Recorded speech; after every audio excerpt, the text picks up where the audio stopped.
Do you see this beautiful green? All of this beautiful nature? The grass, the leaves, the trees. It's not going to be green forever.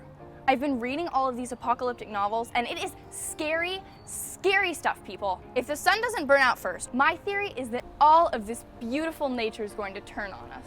We're so mean to nature. Claire, I believe that we're supposed to be talking about the particulars of sustainability, not scaring people. But people need to be scared. Be scared.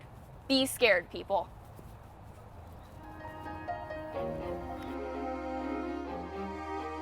We just need to be nicer to nature. Like this. Mwah.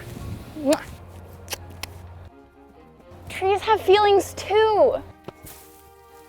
They need snuggles. You're such a good tree.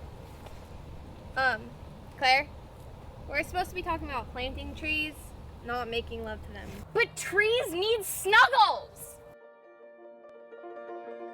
If we're not nicer to nature, it'll get its revenge on us.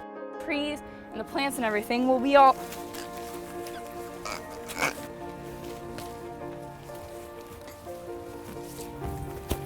Claire? Okay, so plant a tree.